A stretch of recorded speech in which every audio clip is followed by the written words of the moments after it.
ఓం గం గణపతయే నమః. ఓం శ్రీమాత్రే నమః. నా ఈ త్రిప్లస్ ఆస్ట్రో సొల్యూషన్ ఛానల్ చూస్తున్న వీక్షకులందరికీ నా హృదయపూర్వక ధన్యవాదాలు.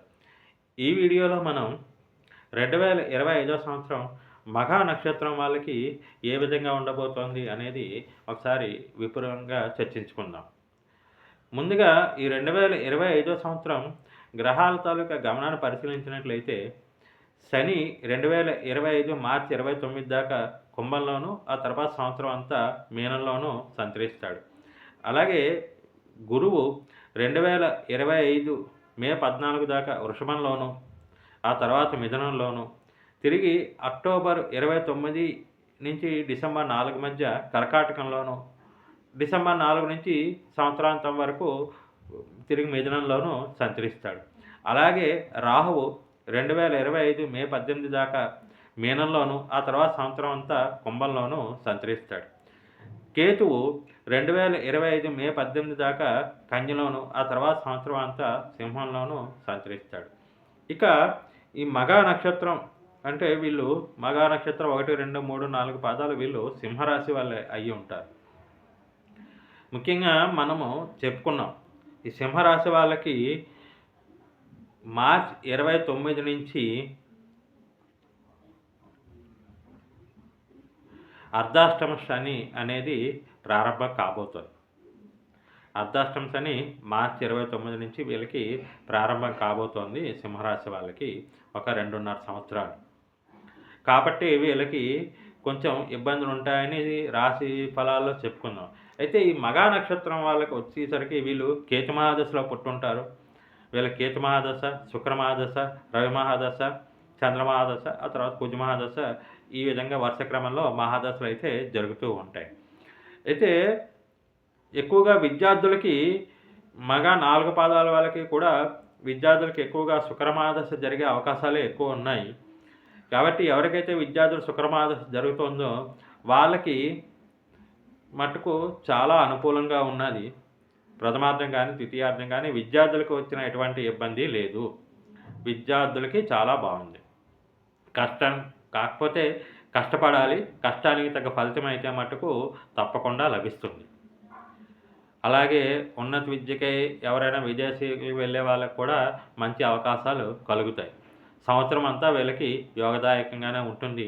ఎటువంటి ఇబ్బందులు ఉండవు. ఇక ఎవరైతే ఉద్యోగస్తులు ఉన్నారో లేదా ఉద్యోగ ప్రయత్నాలు చేస్తున్న నిరుద్యోగులు ఉన్నారో ఒకవేళ వీళ్ళకి కానీ రవి మహాదశ జరుగుతూ ఉంటే ఆ రవి మీ జాతకంలో తన మిత్రవర్గ రాశులు లేకుండా శనివర్గ రాశులైనటువంటి మిథునం, కన్య, తుల, మకరం, కుంభం, వృషభంలో కానీ రవి ఉంటే మీకు కొంచెం అనుకూలత తక్కువ కనిపిస్తోంది. ముఖ్యంగా ఏదైతే అర్ధాష్టమ శని ప్రారంభమవుతోందో అప్పుడు మీకు చిక్కులు ఎక్కువయ్యే అవకాశాలు ఉన్నాయి. నిరుద్యోగులకి నిరాశ తప్పదు.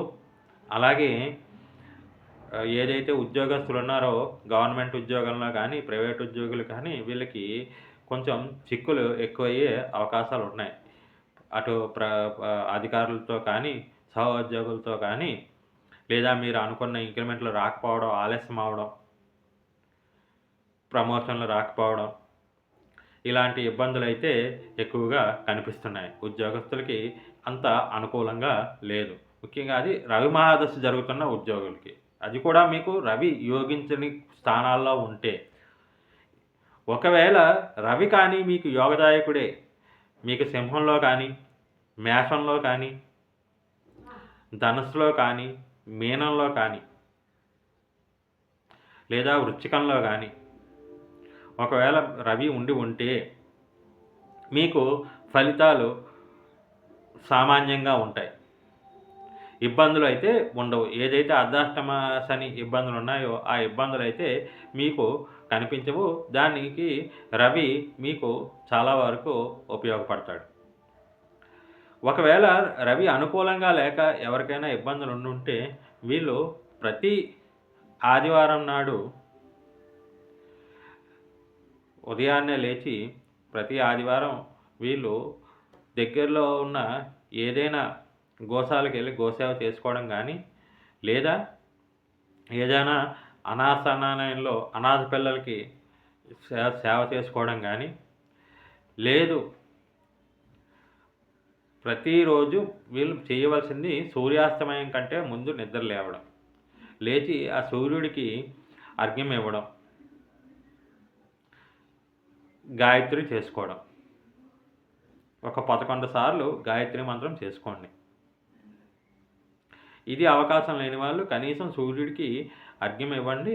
ఏదో ఒక స్తోత్రం, సూర్యుడికి సంబంధించిన స్తోత్రం కానీ, సూర్య బీజమంత్రం కానీ జపించుకోండి. ఈ విధంగా చేస్తే రవి వాళ్ళ అనుకూలతలు పెరిగి మీకు ఈ గోచారం ఇబ్బంది పెట్టకుండా సాధారణంగా సాగిపోయడానికి అవకాశం అయితే ఉంటుంది. ఇబ్బందులు కొంచెం తగ్గుతాయి. ఇక ఎవరైతే అవివాహితులైన యువతి యువకులు ఉన్నారో, రవి మహాదశ నడుస్తూ ఉంటే వీళ్ళకి కూడా వివాహ యోగం ఈ సంవత్సరం అంతగా కనిపించటం లేదు.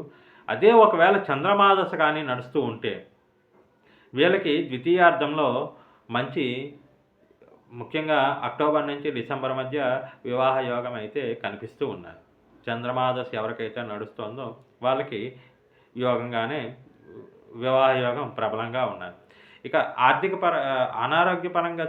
ఆరోగ్యపరంగా చూసుకుంటే ఎవరైతే రవి మహాదశ నడుస్తున్న జాతకులకు తప్పితే మిగతా వాళ్ళందరికీ బాగానే ఉంటుంది. కానీ రవి మహాదశ ఎవరికైతే నడుస్తుందో వీళ్ళకి ఆరోగ్యపరమైన చిక్కులు కూడా, ముఖ్యంగా నేత్ర సంబంధమైన వ్యాధులు,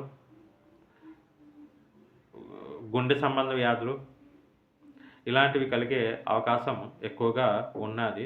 అది ముఖ్యంగా మార్చి 29 ఏప్రిల్ నుంచి వీళ్ళకి ఈ అవకాశం కొంచెం ఎక్కువగా కనిపిస్తుంది, ఏప్రిల్ నుంచి అక్టోబర్ మధ్యలో. కాబట్టి తగు జాగ్రత్తలు తీసుకోవాల్సిందిగా సూచన.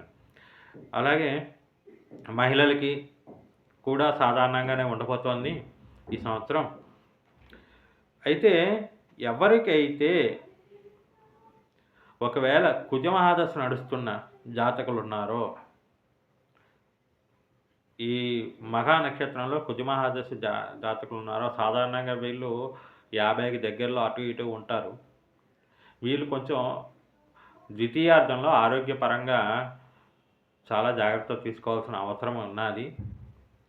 మరీ ముఖ్యంగా ఎవరైతే దీర్ఘకాలిక వ్యాధులతో ఇబ్బందులు పడుతున్నారో వాళ్ళు ప్రతి మంగళవారం మీ దగ్గరలోని సుబ్రహ్మణ్యేశ్వర స్వామి ఆలయం కానీ, లేదా ఏదైనా హనుమంతుడి ఆలయానికి కానీ వెళ్ళి అక్కడ దర్శనం చేసుకోవడం, సుబ్రహ్మణ్య స్వామికి అభిషేకం చేయించుకోండి, ఆవు పాలతో అభిషేకం చేయించుకోవడం.